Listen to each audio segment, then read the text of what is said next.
Am I audible to all of you? Am I audible? Okay, okay. Today there is little bit issue with the network, so if any sound problem you notice, please let me know. Okay?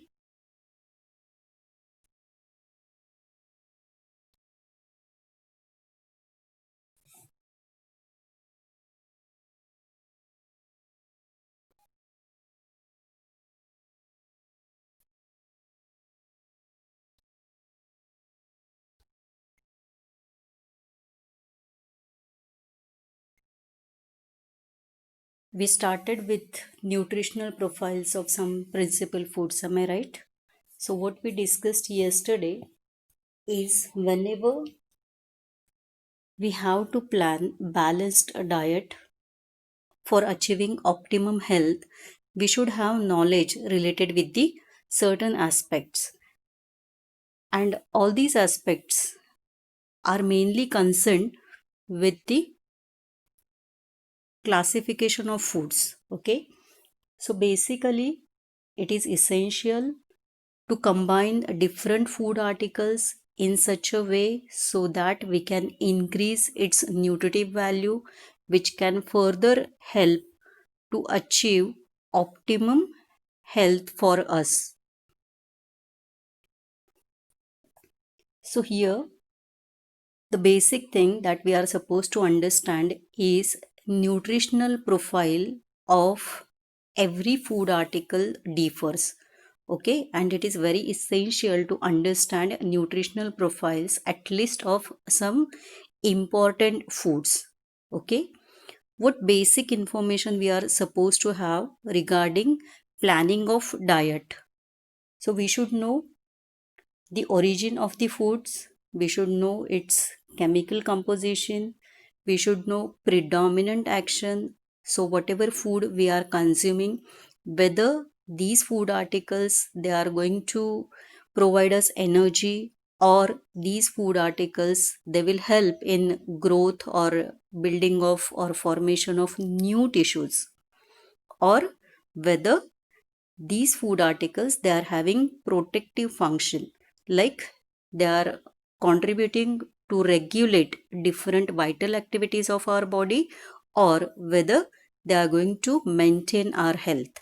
Okay, in addition to this, we should know nutritive value nutritive value of different food articles. Okay, so, regarding nutritive value, again, if you try to recall the criteria that we used for classification of food while planning the balanced diet for the persons, we are talking about all persons here right now. Okay, we should have all the aspects that we are supposed to know in relation to the whatever different criterias that we used for the classification. So regarding origin we said, regarding chemical composition we said, regarding predominant action we said, and finally we classified the food according to its nutritive value. Okay, so according to nutritive value, on the top, okay, it was rice. So we started with the rice. Okay, or cereals. Before that we just discussed the cereals. Now what cereals includes? Cereals, it mainly includes rice, wheat, maize, it includes oats and barley. Okay, the most important function of cereals is to provide energy. So whenever we consume about 100 grams of cereals, approximately we will get 350 kilocalories of energy. Okay, in addition to energy, the cereals they can provide us proteins, but proteins which are present in cereals they are biologically incomplete. Okay, and they will be deficient in either one or more essential amino acids. So here we discussed the essential amino acids which are lacking in cereals. These are mainly lysine and threonine. Okay. In cereals, we include maize also. Regarding maize, what we said, maize proteins are poorer proteins. Okay, why we said like this? Because maize, it is deficient in lysine and tryptophan, but at the same time maize, it is rich in leucine. Okay, in addition to macronutrients, so when we consume cereals, our body will get proteins also, fats also, and carbohydrates also. Okay, in addition to this, we'll get micronutrients also. So cereals, they are most important sources of B group vitamins. Okay, B group vitamin. And if you talk about particular yellow variety of maize, we can get beta carotene also. Okay, in addition we can get different minerals or different trace elements, and these are mainly iron and phosphorus. Okay, even we discussed, as far as traditional Indian diet is concerned, what we do, we combine cereals and proteins together. Okay, so this is concerned with the supplementary action of proteins. So when cereals and proteins are combined together, they complement one another, they supplement one another, and we can get balanced and complete intake of proteins. Okay, here, as far as this image is concerned in relation to rice, please pay attention to identification. Okay, so in our department we are having specimen of raw milled rice, or you can say raw rice which is milled. Okay, so in spotters, for this specimen your identification will be either raw milled rice, or you can say raw rice that is milled. Regarding rice, we discussed few things yesterday. So in today's session, we are supposed to discuss about the nutritive value of raw rice which is milled. Okay, we are talking about nutritive value. And remember, whenever you express nutritive value of any food article, okay, we express it per 100 gram. Okay, so here we are talking about when we consume 100 gram of raw rice which is milled. Okay, now you just observe this table carefully. We will have some interactive session. Okay, we will have some interactive session.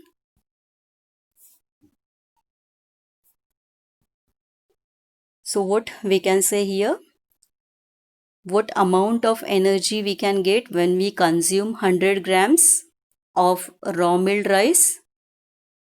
Energy value is 345 kilocalories. Okay, when we consume rice, our body will get proteins, fats, carbohydrates. All three macronutrients will be provided, but the most important is carbohydrates, followed by proteins. Okay, regarding fat, here you can see 0.5 gram of fat is present. So this is what we talked as invisible fat. Okay, so this is the invisible fat which is present in raw rice which is milled. Okay, then it's thiamine, most important thing. It is good source for niacin, for riboflavin. So simply what we can say, B group vitamins we can get from raw milled rice. Okay, and in addition, this is minerals. Okay, so it will provide certain minerals. So just to simplify, whenever we consume raw milled rice, our body will get both macronutrients as well as micronutrients, and the most important micronutrients are B group vitamin. Okay, these are the B group vitamins. Yeah, the most important part regarding rice is to understand effect of milling. Already we discussed this aspect in thiamine. If at all you can recollect the things. Okay, now regarding effect of milling, basically what happens, milling, it is the process, okay, during which there is loss of essential nutrients. Okay, so whatever essential nutrients are there, they will be lost during the process of milling. Here we are talking about milling. During the process of milling, essential nutrients will be lost. Okay, now what happens during this process? There is great loss of thiamine. Okay, so in the process of milling, thiamine will be lost, and this lost, it is about 75%. Okay, so in the process of milling, 75% of thiamine may get lost. Okay, if you think of other B group vitamin like riboflavin and niacin. Okay, regarding riboflavin and niacin, 60% of riboflavin and niacin may be lost during the process of milling. Okay, and as far as proteins are concerned, 15% protein loss may occur during the process of milling. Okay, so most important thing is to understand related with the processing of the food. Here we are talking about processing of rice. Okay, so rice, if you observe it in farm, okay, it has outer husk, it has outer covering, and we never consume rice in this form. Okay, so this is subjected for further food processing, which is known as milling. And during this milling process, essential nutrients are lost. Okay, so we said thiamine loss contributes to 75%. Riboflavin and niacin, 60% loss may occur, and 15% of proteins may be lost. Okay, so after this, after the process of milling, what we get, it is the polished rice. What we get is the polished rice. Okay, so this polished rice, or you may call it as white rice. Okay, if you see its appearance, this polished rice after the milling or white rice after milling, it has attractive appearance. Okay, it attracts the persons for purchasing.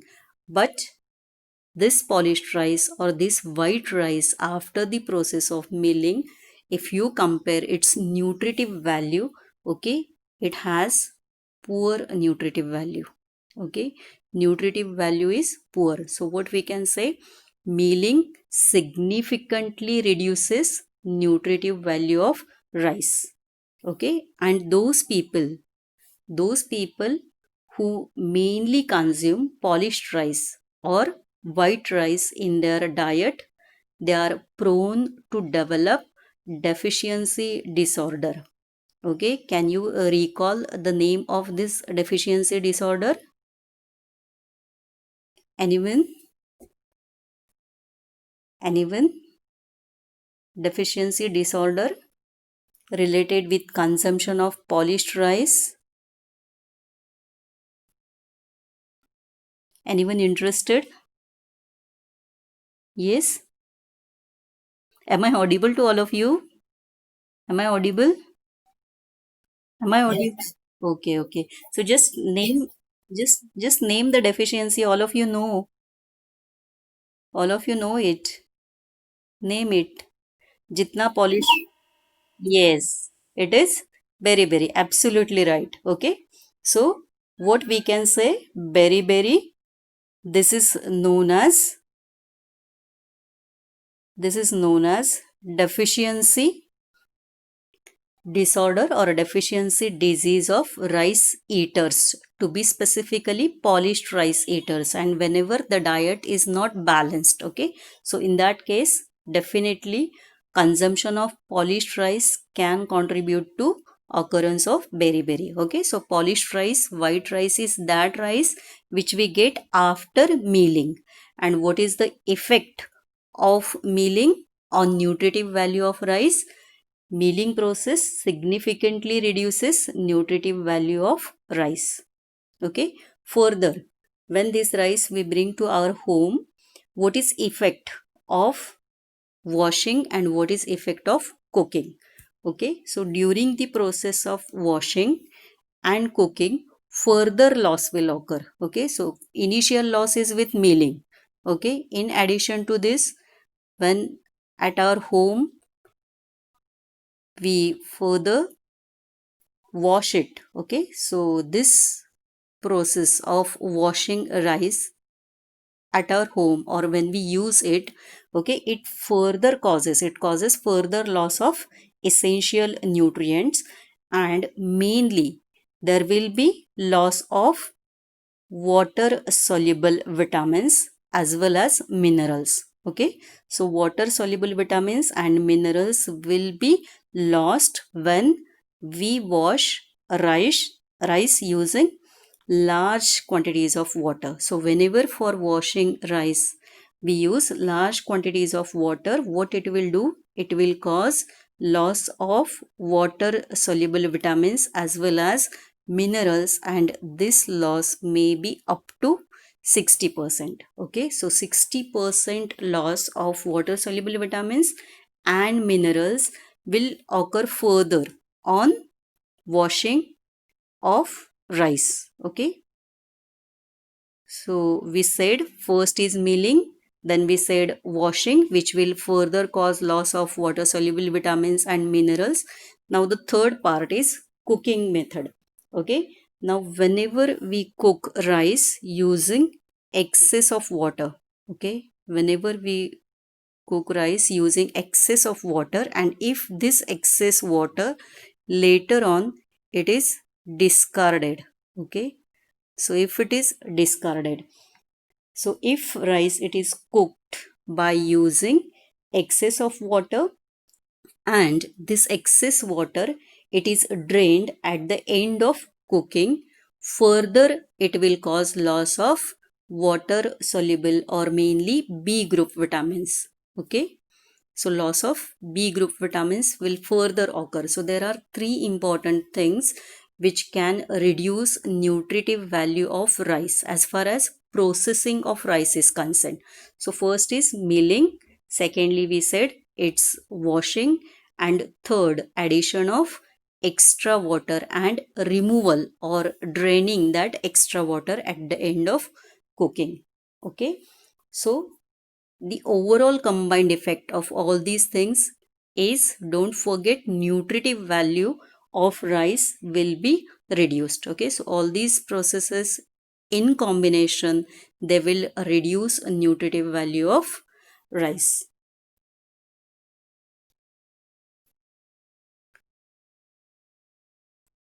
So here you can see the polished rice, and this is the rice in the raw form. Okay, this is the rice in the raw form.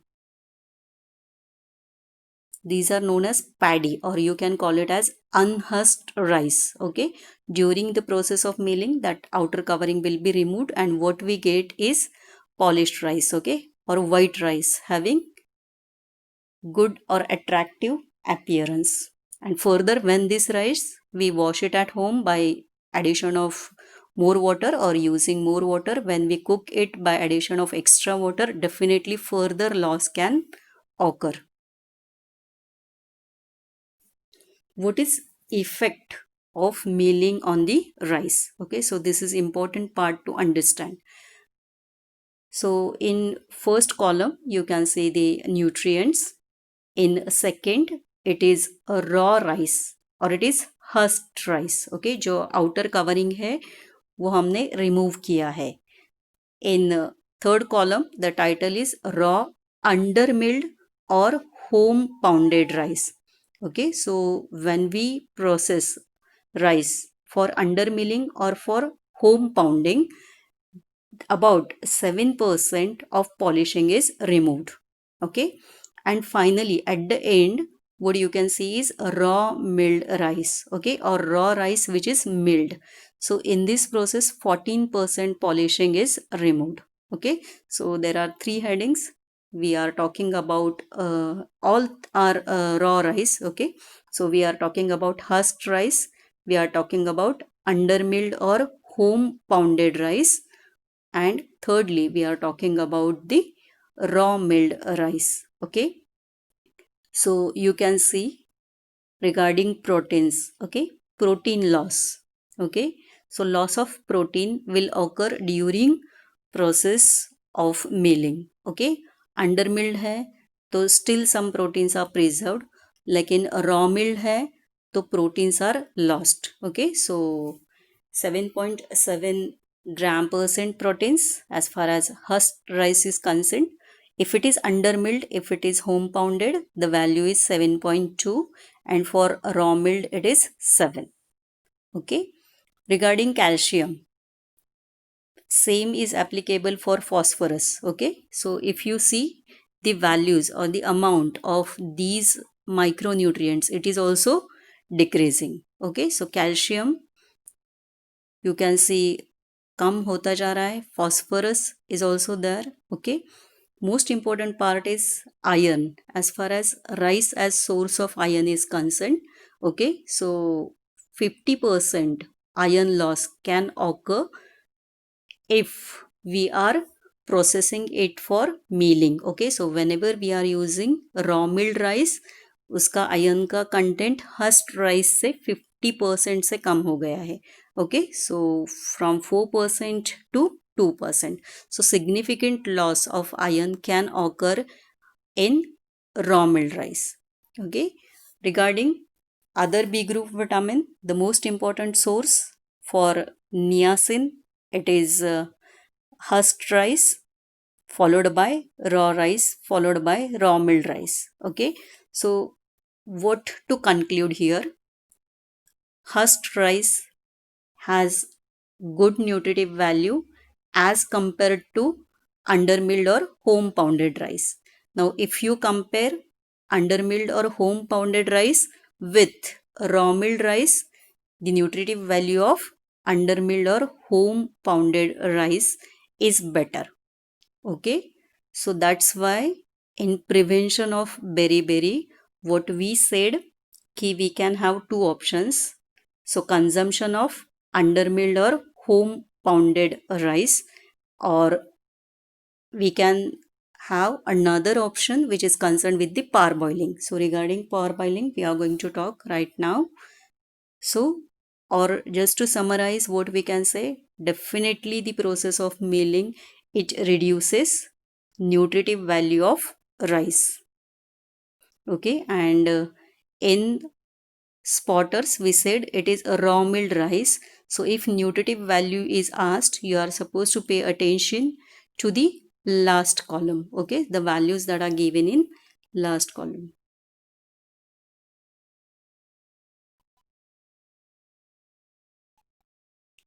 Okay, now the another important part, that is we said beriberi can be prevented by using home pounded rice or by using undermilled rice. In addition, another important thing that helps in prevention of beriberi is parboiled rice, okay.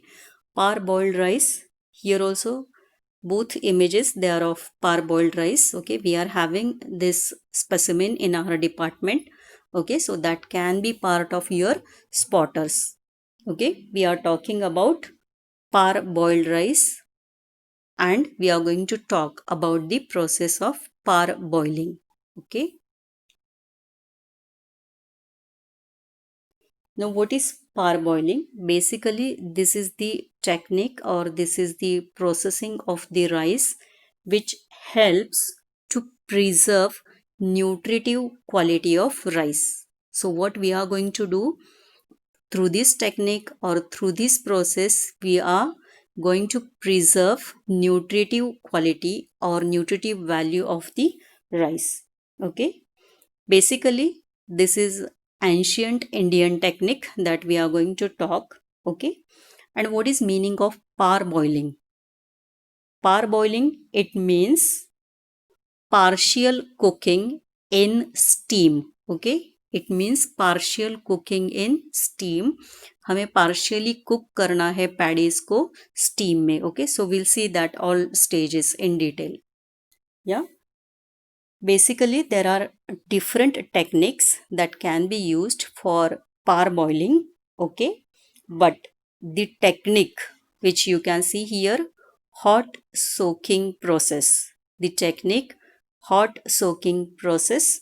This is recommended by Central Food Technological Research Institute, and this Central Food Technological Research Institute is located at Mysore.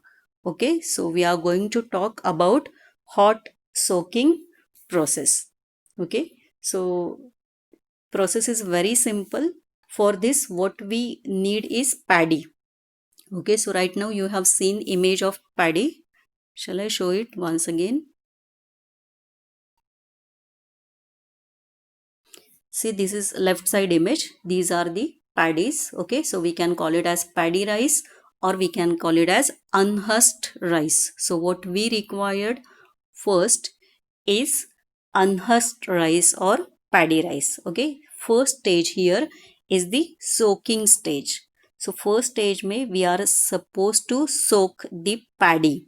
Okay, the paddy rice or unhusked rice, it should be soaked in hot water. So for this, what we will need is hot water, and the temperature of this hot water, it may be up to 65 to 70 degrees Celsius. Okay, 65 to 70 degrees Celsius को soak करना है, and this is soaked for 3 to 4 hours. This is soaked for 3 to 4 hours. So is it simple? What we are supposed to do? Okay, in soaking stage. Okay, please permit me to end this meeting and rejoin again.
Am I audible to all of you? Am I audible? Okay. Okay. Thank you. Thank you.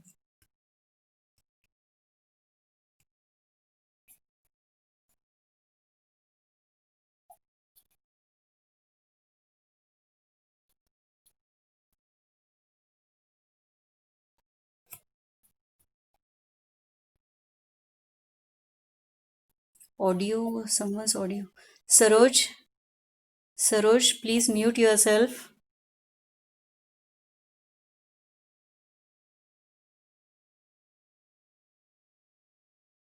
Saroj, mute yourself.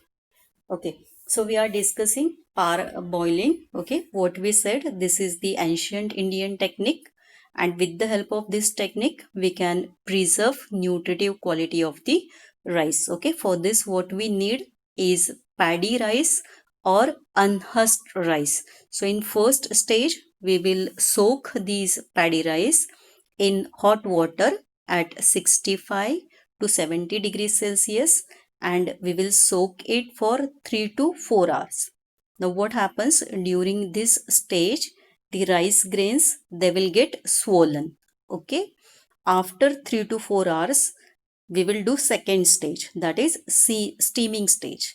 So what we are supposed to do in steaming stage, so whatever water is there, that water should be drained,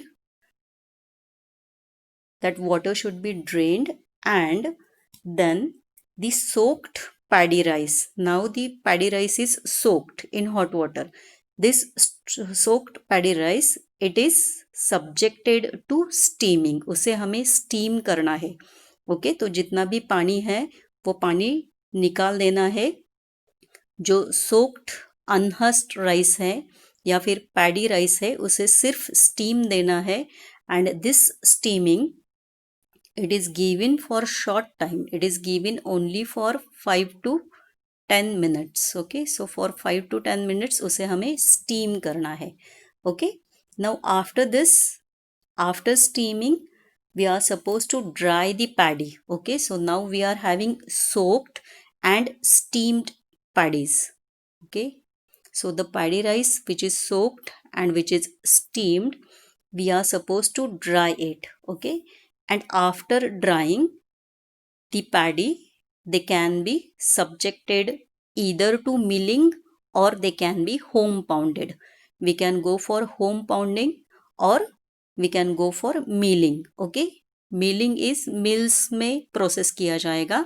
Home pounding is done at home. Okay, so ज्या लोकांना उखळ आणि मुसळ माहिती असेल तर त्यांच्या ही गोष्ट लक्षात येईल. ओके, होम पाउंडिंग और it can be milled, right? So what happens, what we said, this entire process will help us to preserve nutritive quality of the rice. Okay, so what happens during this process? So here now you are supposed to recall what we discussed yesterday. Okay, so when we talk about the rice grain, it has a germ layer. Okay, it has inner endosperm layer. Inner endosperm में it consists of starch. Okay, and we discussed about the outer layer. So outer layer is pericarp layer or alluron layer. Okay, for outer layer what we said, it is pericarp or alluron layer. Now whatever nutrients are there, mainly these are B group vitamins. Okay, whatever minerals are there like calcium, iron, phosphorus, and in addition the protein content, this is mainly present in the outer layer. Okay, it is present in the outer pericarp layer or alluron layer. Okay, now what happens during the steaming stage? Okay, what happens during the process of steaming? So in steaming stage, these nutrients which are present in the outer layer, okay, the nutrients which are present in the outer layer, they are driven into inner layer. Okay, inner layer is of endosperm. Okay, you know that. So endosperm जिसमें starch था, अभी ये जो nutrients है जो outer alluron layer में थे या pericarp layer में थे, जिसमें proteins, vitamins, minerals, so that will be driven into the inner endosperm layer. Is it clear? Okay, now after this, even if this parboiled rice, it is subjected to milling. Okay, so the nutrients won't get removed or we can prevent loss of nutrients. Okay, so that's why we said this process will help us to preserve the quality. Okay, इसमें जो nutritive quality है rice की उसे हम preserve करते हैं, क्योंकि steaming stage में क्या हुआ, जो कुछ भी न्यूट्रिएंट्स थे आउटर लेयर में वो सब इनर एंडोस्पर्म लेयर में आ गए. तो अभी जो हस्क है उसे हम रिमूव भी करते हैं तो we can prevent loss of nutrients. Okay, nutrients won't get lost. Okay, so this is one of the important topic. Okay, maybe asked for theory exam also, and maybe asked for spotting exam also. Okay, so steaming stage में क्या हुआ हमने ये discuss किया. Okay, now what happens during the drying stage? Okay, so during the drying stage, the germ or the embryo, it gets firmly attached to the grain. Okay, जो embryo है वो grain के साथ firm attach हो जाता है. And even what we do, we are applying the heat in initial stages. So that heat application, it helps to harden the grain. Okay, so it helps to harden the grains. अभी rice का grain कैसे हुआ, वो hard हुआ. Okay, जो embryo है वो grain को फर्मली अटैच हुआ. So what is advantage of this? So because of drawing, what happens, as it becomes more harder. Okay, so this hardening, it helps in resistance to the insect invasion. So parboiled rice will show resistance to the insect invasion, and we can store it for long period. So it is suitable for the storage purpose, and it will show resistance to insect invasions. Okay, जे काही किड्या आळया वगैरे होतात ते होणार नाही त्याला. Okay, this is just due to the drawing. Okay, in addition the starch which was present in the endosperm layer, this gets gelatinized. Okay, and this further helps to keep the quality of the rice. Okay, all stages they are having different functions. Okay, so the most important change is in the steaming stage. Okay, so what we said, whatever nutrients, essential nutrients that are present in outer layer will be driven into inner layer. Okay, and in addition, during drying and when we apply heat, hardening of these grains occurs. Okay, so they show resistance to insect invasion.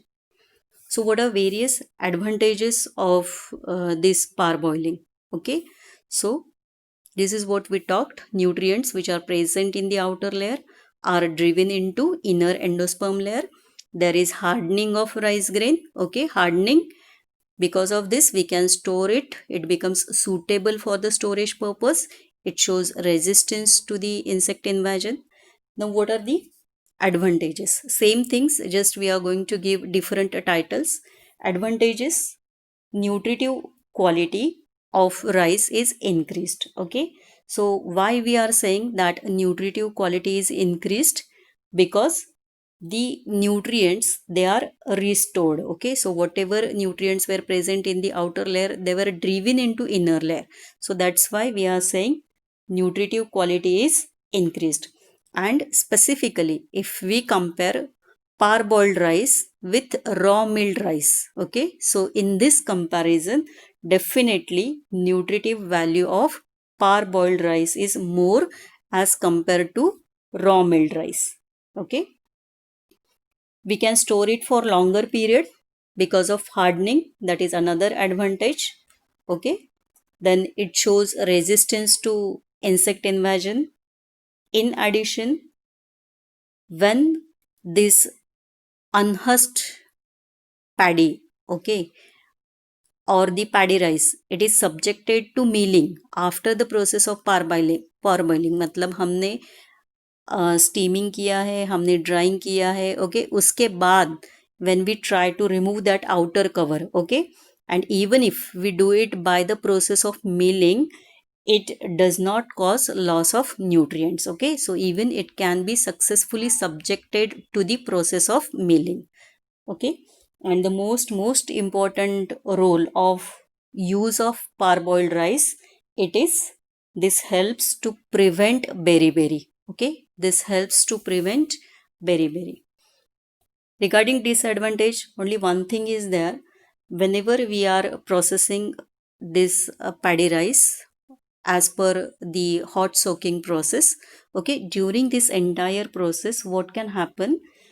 There, this rice, it may develop one peculiar smell. Okay, or this is the off flavor. Okay, this is the off flavor, and some people don't like this flavor, okay, this bad odor, and so the people try to avoid this consumption of this parboiled rice. Okay, but here we are talking about the parboiling which is processed as per hot soaking process. Okay, so during the process peculiar smell may be there, or there may be off flavor, and because of this bad odor majority of consumers they don't want to consume this parboiled rice. Okay, but nowadays there are different modern techniques are available by which we can get the parboiled rice without bad odor. Okay, now the most important thing which is concerned with the rice, as we said, there are so many processes, okay, or the processing which can cause loss of nutrients. Okay, so how we can minimize this loss? Okay, one thing already we discussed regarding parboiling. Okay, so one option with us is parboiling, so we can go for parboiling. Okay, secondly what we can do, in addition to this, what we can do is hand milling or home pounding. We can say hand milling is another option, and home pounding. Okay, these three things are there as far as processing is concerned. Okay, so instead of milling, we can go for hand milling, we can go for parboiling, or we can go for hand pounding. Okay, so as far as losses during cooking is concerned, minimum water should be used for cooking. Okay, the water that should be used for cooking करना है तो extra water नहीं डालना है, minimum quantity of water डालना है. और वो जो गाइडलाइन है, if we are using one measure of rice, if we are taking one measure of rice, to that the water should be 2 measures. Okay, to that we can add 2, double. Okay, only that quantity should be added and extra water should not be added. In addition, minimum water it should be used for washing. Okay, for washing purpose minimum quantity of water should be used, and the rice it should be cooked in closed container. Okay, it should be cooked in closed container. So at household level also we are supposed to take precautions, and during processing also we can think of various aspects how we can minimize the loss of nutrients from rice. Next food article is wheat. Okay, so regarding wheat, if you can recall the ranking what we discussed yesterday, okay, the rank of wheat is second rank as far as global consumption is concerned. Okay, so first rank is of rice. Okay, mainly what we said, cereals are consumed in different parts of the world. Okay, in that ranking we have seen at first rank rice. Okay, at second rank it is wheat, and at third rank it is maize. Okay, so according to the world consumption ranking of wheat is second ranking. Okay, if you see cultivation of these cereals in India, rice it is mainly cultivated in India, and in addition to rice, wheat it is mainly cultivated, or simply we can say this is the major crop which is cultivated in India. Okay, the protein content of wheat it varies from 9% to 16%. Okay, again similar to rice, the wheat proteins they are biologically incomplete proteins. Okay, and wheat proteins they are lacking in two essential amino acids, that is lysine and threonine.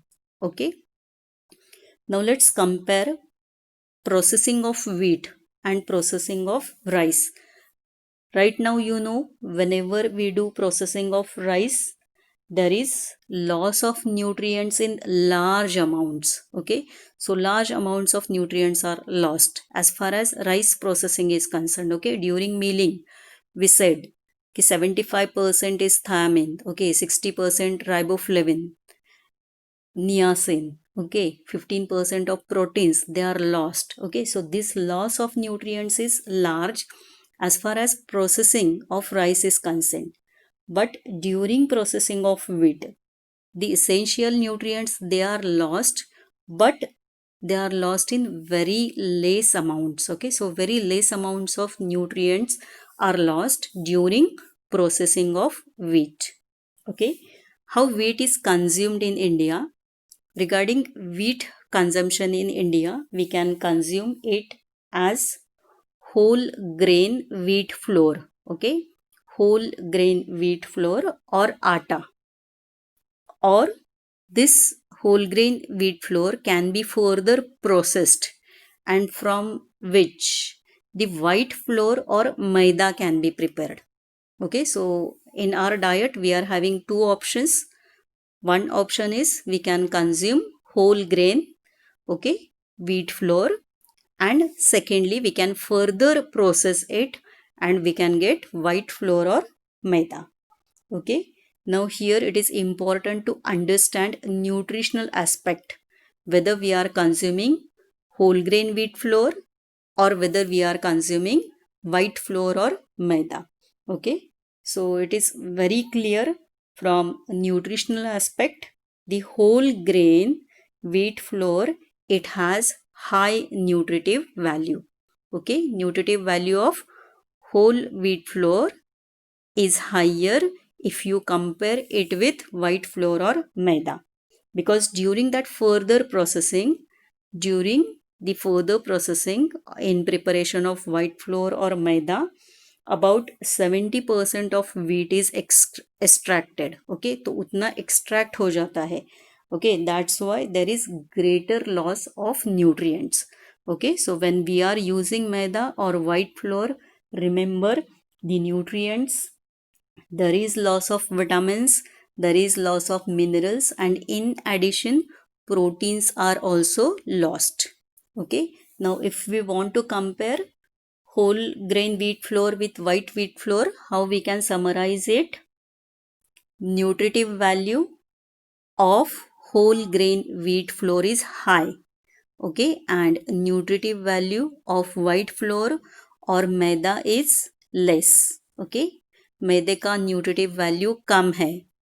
Secondly, when we have whole grain wheat flour, vitamins and minerals, they are restored. Okay, there is no loss of these nutrients, but vitamins, minerals as well as proteins, they are lost during preparation of maida or during the process of refining. Okay, so this is the refined product, maida is the refined product, so during refining nutrients are lost. Okay, when we consume whole grain wheat flour, we'll get more amount of B group vitamins. Okay, and as B group vitamins are mainly lost during preparation of maida, so contents of B group vitamins will be less as far as maida is concerned. Okay, so this is about wheat. What is nutritive value of whole wheat? Okay, so we are talking about nutritive value of whole wheat. 11.8 grams of protein we can get when we consume 100 grams of wheat. Okay, 1.5 gram of fats. Okay, it is good source for carbohydrate. 71.2 gram of carbohydrate we can get. Regarding micronutrients, this wheat, it is good source for B group vitamin. Okay, it is rich in niacin. Okay, we can get good amount of niacin from whole wheat. Okay, followed by thiamine, followed by riboflavin. Even mineral supplementation. Okay, so different trace elements, different minerals that we can get from whole wheat. And energy value of consumption of 100 gram of whole wheat is 346 kilocalories. Okay, so this is the most important source for niacin. Okay, most important source for carbohydrate as well as proteins and fats. Okay, the fats that will be present in whole wheat are invisible fats. Now let's see the next food article, maize. Maize, it is also called as corn or it is also called as bhutta. Okay, we can call it as corn or we can call it as bhutta. Ranking as far as world consumption is concerned, this is having third rank. Okay, so now you know first, second, third, all three ranks. Basically, there are different varieties of maize, but particularly if we talk about yellow variety of maize, it is important to understand that this yellow variety of maize, it is rich in, again here is typing mistake. Okay, yellow variety of maize, it is mainly rich in carotene. Okay, it is mainly rich in carotene. So when we consume particular yellow variety of maize, additionally we can get carotene. Okay, maize, as far as fats is concerned, maize, it is very good source of fat. Okay, it is very good source of fat. Yeah, so yellow variety, two aspects are there. First aspect what we discussed, yellow variety, it is rich in carotene. Okay, second aspect, it is rich in leucine also, so that we'll see later on. But what are the different amino acids that are deficient in maize? Okay, maize में कौन से amino acid deficient है? So here most important name is tryptophan. Okay, it is deficient in lysine, it is deficient in tryptophan. Okay, and at the same time, this yellow variety we said this is mainly rich in beta carotene. Okay, but there are different varieties of maize which are rich in leucine. Okay, so this is not only yellow variety, but the other varieties of maize also, they are rich in leucine. Okay, so specifically yellow variety, it is rich in both, it is rich in beta carotene also and it is rich in leucine also. Okay, maize proteins, they are deficient in lysine and tryptophan, and there are various varieties of maize which are rich in leucine. What is significance to understand this? Okay, so this is very essential to understand. There are different varieties of maize which are rich in this leucine. Okay, so what is effect of this? This excess of leucine, okay, it mainly aggravates the pelagrogenic action of the maize. Okay, so this mainly aggravate pelagrogenic action of the maize. So what we can say, whenever there is total dependence on the maize, okay, so this may lead to pellagra. There are two important reasons. The first reason is these maize proteins, they are deficient in tryptophan. Okay, now tryptophan is what? It is essential amino acid and it is the precursor which is required for synthesis of niacin. Okay, and what is pellagra? Pellagra, it occurs due to deficiency of niacin. So that's why one of the important reason, total dependence on maize, it can lead to pellagra because maize proteins are deficient in tryptophan. Second is, there are various varieties of maize that are rich in leucine, and this leucine, it interferes with conversion of tryptophan to niacin. Okay, it interferes with conversion of tryptophan to niacin. So that's why this is the important aspect as far as maize is concerned. Regarding different uses of maize, okay, So maize, it is most important source for energy. Okay, the most important use is manufacturing of cornflakes. The image that you can see here is of cornflakes. Okay, so we can use maize for preparation of some breakfast foods, and most important is cornflakes. Okay, before moving ahead, let's go to attendance. It's my kind request to CR, please start with attendance.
Yes.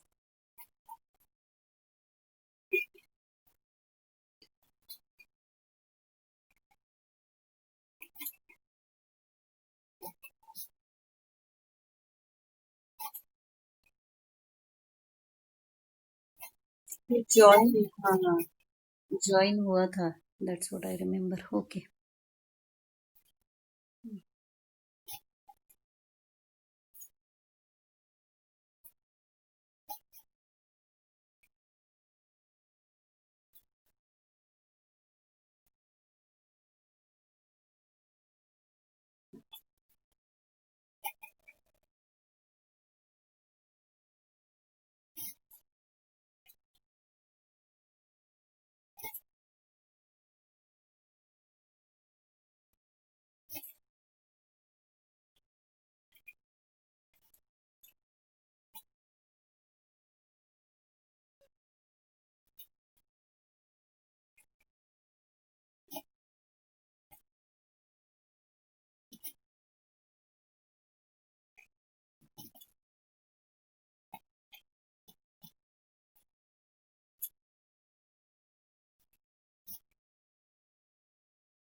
Raise your hands.